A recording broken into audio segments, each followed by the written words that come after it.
Hi, and welcome to Animalia the Podcast. I'm Natasha. Thank you so much for tuning in. Remember to check out the website animaliathepod.weebly.com for archived episodes. Search Animalia the Pod on your favorite podcast platform or SoundCloud or YouTube every Friday fortnight for a new episode. You should also like and follow the Facebook and Instagram pages. If you'd like to appear on the podcast, send an email to animaliathepod@gmail.com. This week on Animalia, I speak with a young woman who has expressed her passion for animals through her own rescues of domestic animals and wildlife. She and her family have provided a forever home to many of her rescues. She's the mother of 17 cats and 8 dogs, and you can see her in the episode graphic with one of the oldest, a cat named Jinx. Please welcome to Animalia, Karissa Ali.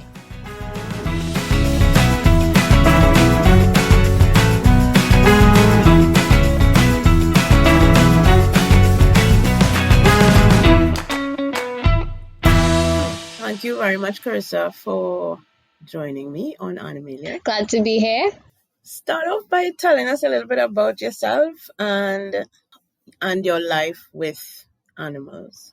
Oh, well, I'm currently 23 years and I've been doing a lot of work with animals since I was a little girl. So that would involve rescue, rehabilitation, and release. Some of those rescues, unfortunately, I was not able to part with, so that's why, as a result, I'm currently at 8 dogs and 17 cats. Wow. I've had turtles, iguanas, birds, bats, you name it, I've probably rescued, rehabilitated, and released already. Okay. So you lived in a family, you come from a family of animal lovers. Safe to say that? Yes, I do. Yeah. All right. And, I mean, you said you rescued all these animals. Is it that growing up you just saw these animals in your neighborhood, or when you were moving around Trinidad you found them, or how did those rescues come about? A bit of both, actually. Sometimes we're on the road, we find a turtle stuck in a drain or stuck in the middle of the road. We pick him up, help him go where he has to be. Sometimes at home, after floods, we find a lot of them out of where they're supposed to be. So we take them and make sure they're well fed before we release them and such. Okay. Do you have a preference for dogs over cats, or? Once upon a time, if you'd asked me that question, I would have said I'm a dog person, but right now I'm an everything person. Yeah, it's kind of hard for me. I mean, I'm a cat person now. I've always had dogs growing up, but since I've, get big and have sense and got cats, I'm a cat person. And in your home, what is the relationship like between the dogs and the cats? Oh, they are best friends. My dogs look out for my cats and vice versa. And my dogs very well know which cats belong here, and they would chase off the others that don't belong here, even though I don't have a problem with them coming for food, but my dogs don't like it. They're very territorial over their brothers and sisters. Right, gotcha. So they're very close. That's cool. Yeah. Because you don't often find that. And I found that a lot of people in Trinidad, unfortunately, are cat averse. So yeah, they allow dogs to do them all manner of wickedness. Mm-hmm. Your animal rescuing, is, as you said, it's taken you all over the country and stuff. But is there anything that you've seen over the years in terms of animal rescue and animal welfare in Trinidad and Tobago that concerns you, or that you would like to see changed? Well, actually, the situation at the Caroni Bird Sanctuary, where they would have poisoned all those cats, that is something that affected me greatly. And I got a bunch of my friends together and I told them, look, this isn't how it should be. And there were a few kittens left that were untouched, and some of my friends actually were there helping the situation as well. That's one thing that has really affected me in terms of animals in the country, as well as some videos that would have been circulating with young children throwing them all over the place. And the abuse is something, animal cruelty is something that touches me deeply. It ignites something in me that I can't even explain. And I have been behind some petitions, I have been behind some media houses, I have tried a lot of things, but being, I would say, a small individual in a big pool, I'd have to partner with different bigger organizations in order for it to have, any sort of impact. So I remember, I think it was last year, year before, I actually started a petition with the Wildfall Trust as well. And they assisted in getting a hearing in Parliament for some individuals as well against animal cruelty. What are some of the other organizations that you would have worked with? In terms of rescuing, none really, but one of the main houses that I work with is the Wildfall Trust. I volunteer there, and I do a lot of my releases in there as well with regards to the reptiles and the birds. As far as that situation in Caroni, what do you think is the solution? Because I've been having a few conversations with people, and it seems like much more of a problem than I initially thought it was. What do you think is the solution? I think everyone needs to come together, and we need to find a solution together. I don't think one person could solve this problem. I think it needs to be a group effort. Some way of finding a safe place to put the cats and getting them fixed so that we could manage the population at least. All those things could be done. Do you agree that the cats are being destructive to the wildlife there? I can agree that they would present a problem, but in terms of calling them destructive is a bit of an overreaction, in my opinion. I think if people were to find places, like if there was more education on there being shelters in and around the country, I think people would quicker go to a shelter. Because I don't think people are aware that there are places you can take your unwanted pets, so to speak. Because I know of a few, but I just fall in love with them, so they don't end up going to shelters. They stay right here. And I have my own little zoo, and I love that. But I think if people know that, you don't have to dump them on the side of the road. You can take them to places where they'll be fed and they'll be cared for, and they wouldn't be your headache, so to speak. I think education is the key point in it. I agree. Education, not only about where you can take quote unquote unwanted animals, but also about the whole spaying and neutering process, and encouraging, pet owners, because I don't think these people are parents, encouraging them to be more responsible. I think that is so critical, because people, they buy or they adopt animals, and they really are not aware of how to take care of them. And, speaking to a lot of vets over the past year has taught me that plenty of people who have animals don't visit the vet. And to me, it's a foreign thing to me. It's inconceivable to me, but how do you have a dog or a cat in your house and you have never gone to the vet? I have immunization cards here in a separate shelf because it takes an entire shelf for all of them. Yes. But how do you manage with that expense though? Because owning animals is not cheap. Yeah, I am very grateful.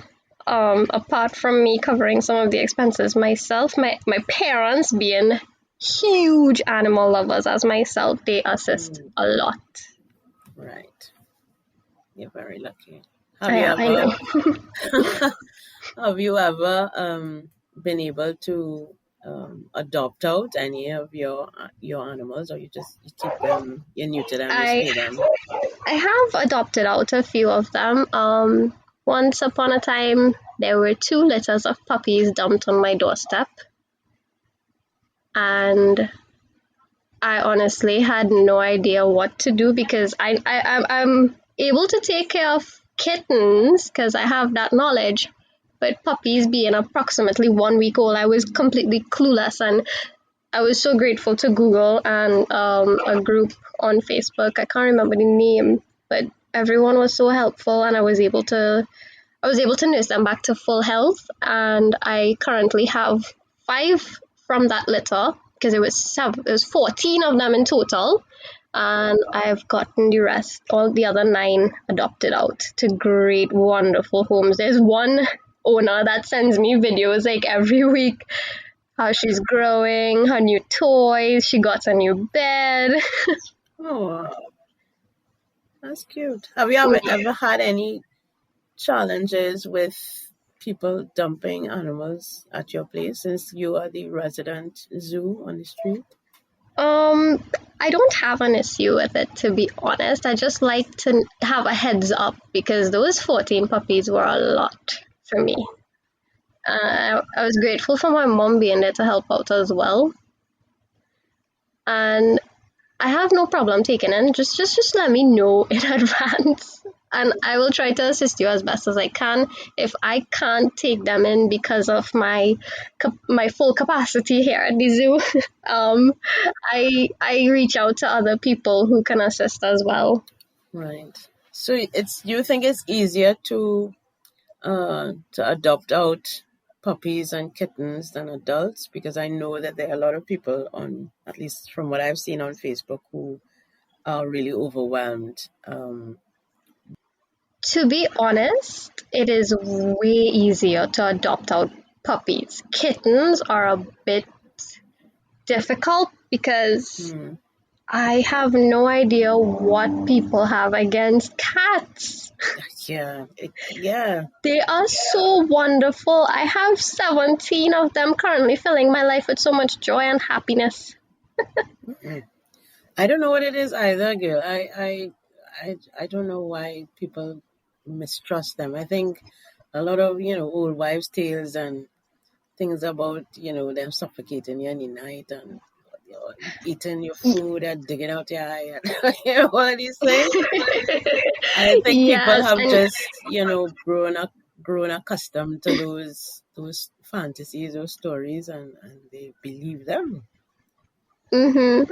Actually, funny story, my very first rescue cat, we found her in Petritrin, about a month and a half old, covered in oil, abandoned by her mummy. We just took her in, gave her a bath, started feeding her, and she's currently sitting right next to me. She will be 5 years old in August, approximately, and she ended up becoming my emotional support pet, because I struggle with anxiety and depression. And she has been the best companion throughout this entire journey, because I was really at a low point when I found her, and she really helped me in a lot of ways, because she knows when the attacks happen or when the episodes come on. She's just there, and I don't know how, but she just knows what to do. She would get me to lie down. She would sit on my chest and she would just start purring, and that calms me beyond belief, and I'm so grateful to have her in my life. Wow, that's wonderful.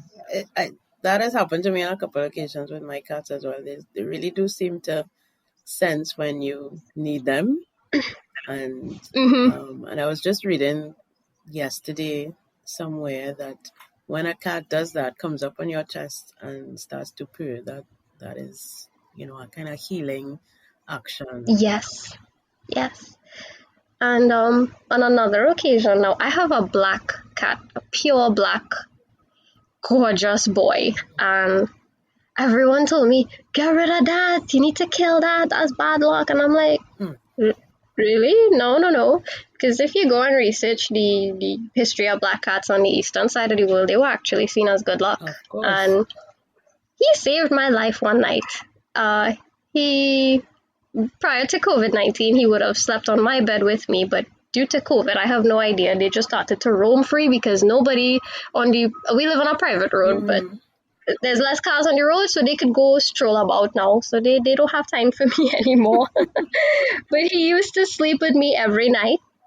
And one night I was having a bit of a wheezing problem and I couldn't breathe. And he just found himself biting on my nose, like nibbling on it to wake me up to go get my inhaler. And I think that cat saved my life that night. Wow. And I don't find them to be bad luck. It's just a Western belief with the whole witch thing in Salem, and I don't ever see them to be bad luck. I find them to be so gorgeous, and he is the love of my life. Do not interfere with him. What's his name? His name is Jinx, actually. You see, you put on the child. I don't know, it just felt right. He's my Jinx. You're lucky child. And then he's my lucky boy. I always call him that. He actually just came from his evening stroll, and I was out. Oh my goodness, my boys, you need to calm down. Okay. He just came back from his evening stroll. Right. And I don't know how, but I hear it when he meows, when he says mommy. Nobody else hears it, but I do. And I always say, hi, lucky boy. And he'll always be like, mommy. I don't know. I guess I'm the only one who hears it because I actually took care of him from the day he was born. So I guess that's why we have that relationship. Yeah, that bond is strong. Do you have any similar stories with your dogs? Actually, yeah, I do actually.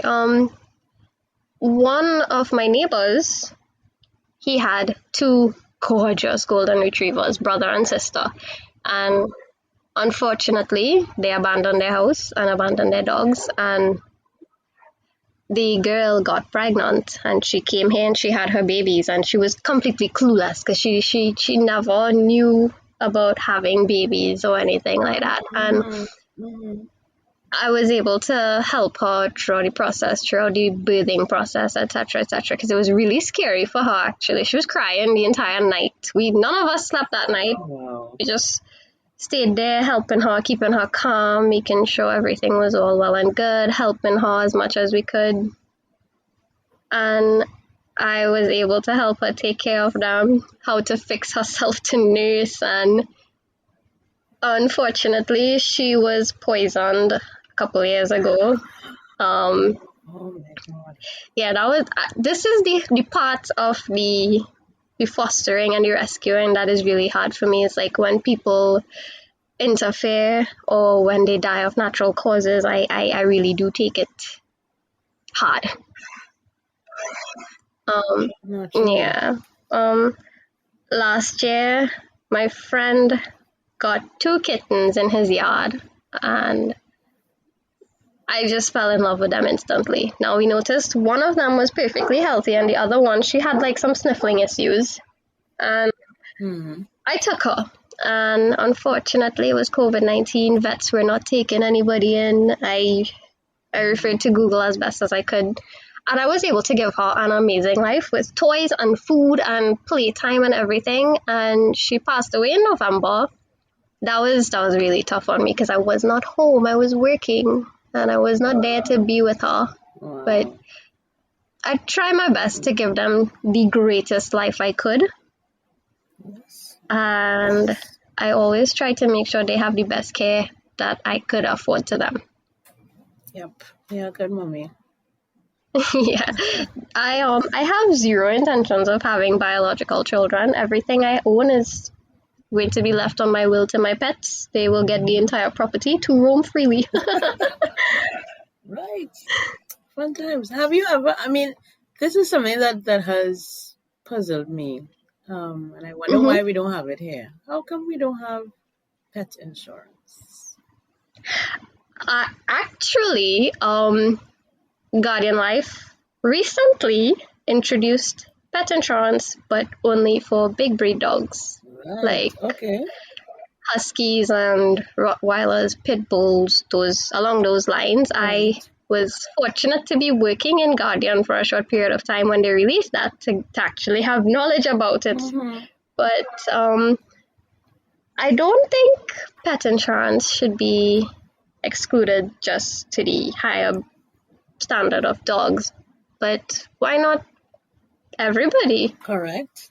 Yes, because I Because mean, I mean, no, you go ahead. they are family too. Sorry, they are family too. They are very important to us. Why is it that only those special dogs could get special treatment? I Yep. mean, I can understand that they are gorgeous and they are a bit higher maintenance and so forth. Yeah. But I mean, with my experience taking in animals, I have seen a lot of expenses come my way that I know would, like, one of my older dogs, he was on the verge of having cancer, but we found the tumor early and we had everything surgically removed. But that was a cost. Oh my God. Of course. Of course. But if we could get insurance for certain procedures, we're not asking for free healthcare. We're just asking for a little bit of assistance. That would be so amazing, Yep. to be honest. Yep. I wish. Well, now that I know that Guardian Life does offer that. I mean, maybe then in time, if it picks up in popularity, if people are made aware of it, and more people access that facility, then they may extend it to all breeds of dogs that have no Yeah. breed, and cats too, because I've been at the vet more times than I can count, or that I would like to count in the Yeah. past year. So on my last visit to the vet about a month ago, what the receptionist at the vet said, Natasha, I don't want to see you here again, I don't.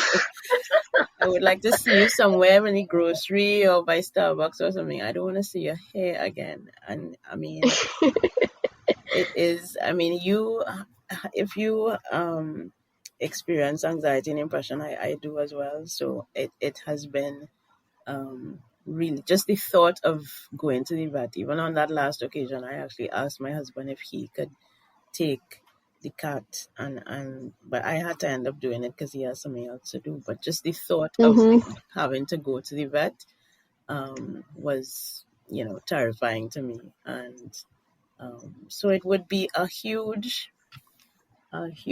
weight off the shoulders if we only had to consider the emotional issues of having to medically treat an animal, and the Yeah. bill that you get at the end of it all wasn't so horrendous. Oh my goodness, last year, Luna, that would be my emotional support cat, she had to go get fixed. And I had the biggest panic attack ever because one vet that we took her to said that it's a very risky process.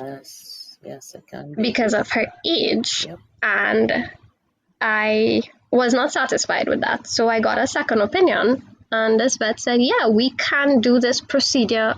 And just knowing that the first vet said that she could die on the table, I had the hardest day of my life. Yeah. I could not breathe until they called me and said, hi, Luna is perfectly okay and she's ready and waiting for you to take her back home. Yeah. It is such, I don't even know how to put it into words. It was a relief. She's actually listening to you right now. She heard her name and she's listening. She's like, who's that, Mom? Oh, Luna. I have a niece named Luna as well. One of my sisters who live together, they adopted 2 cats. There was a man just roaming the street giving away cats, and they took 2 of them, 2 sisters. One was named Luna. She was the black one, all black. And her sister is Sola, and she is a tuxedo. And they both had kittens, and I took 2, and it's a big happy family. they went from having 2 dogs and 2 cats to having 2 dogs, and now they have 6 cats. Oh, wow. So, yeah, happy families.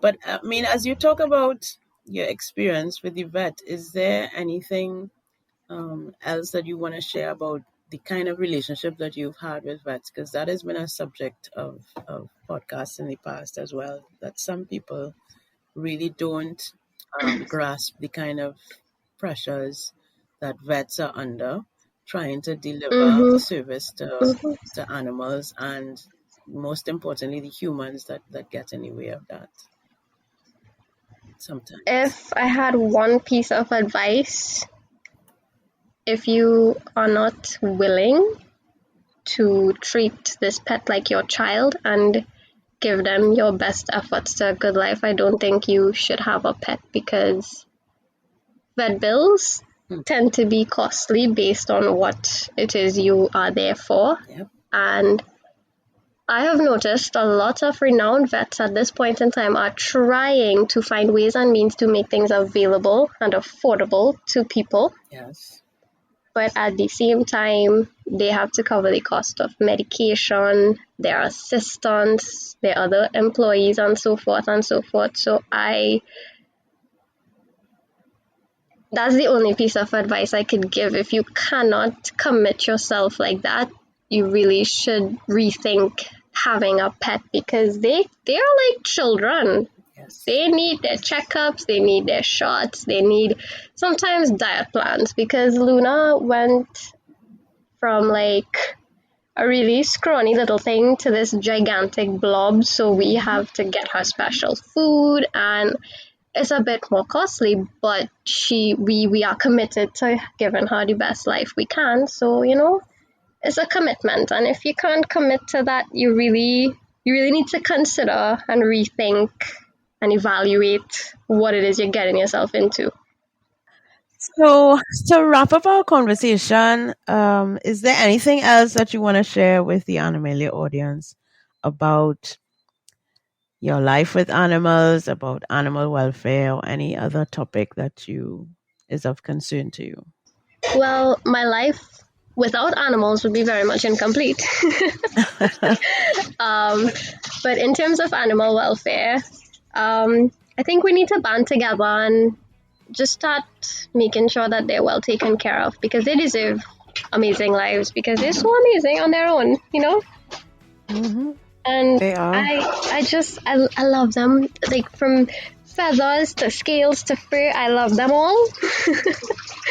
And I really want to see them flourish. And I mean, we're in a country that is so diverse. There's a lot we can do to protect them and help them. And I think we all need to just band together as animal lovers, and we can do it. Thank you very much, Karissa, for chatting with me, and I wish you and your pet family all the best, and keep listening to Animalia and keep supporting what we're trying to do. Yes, thank you so much for having me.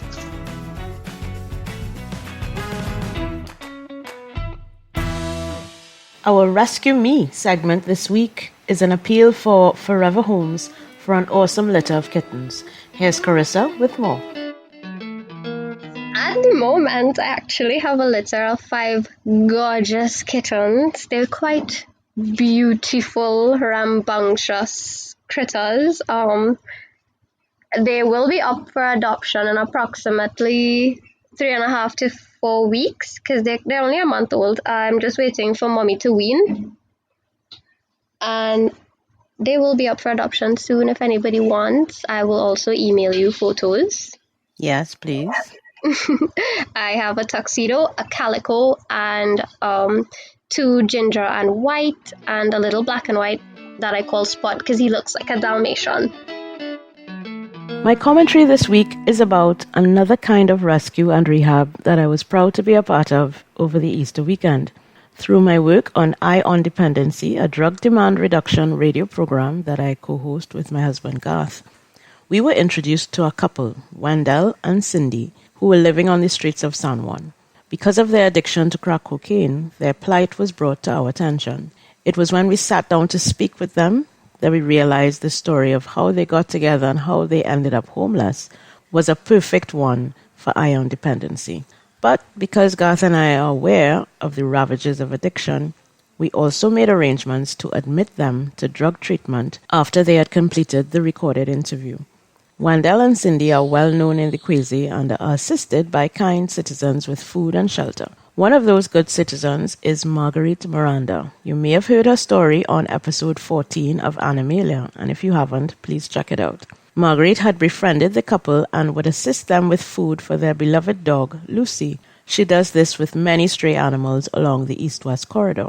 When Marguerite learned that Iron Dependency was planning to assist the couple to get into rehab, she immediately sprung into action to find a foster home for Lucy, which she did through her strong connections with animal rescue organizations.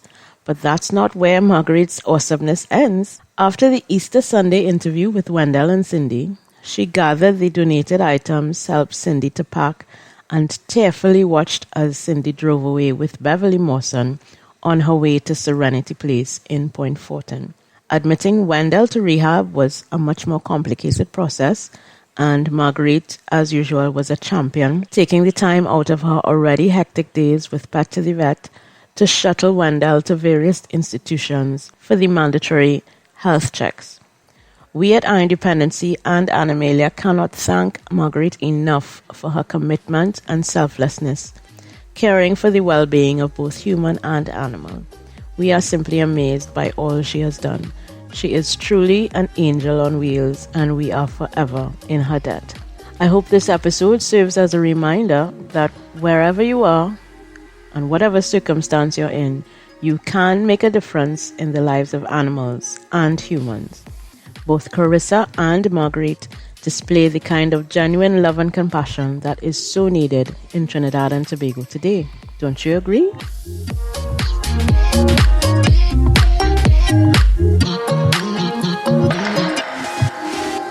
Join us in 2 weeks for another interview with an amazing person doing their part to advance the cause of animal welfare.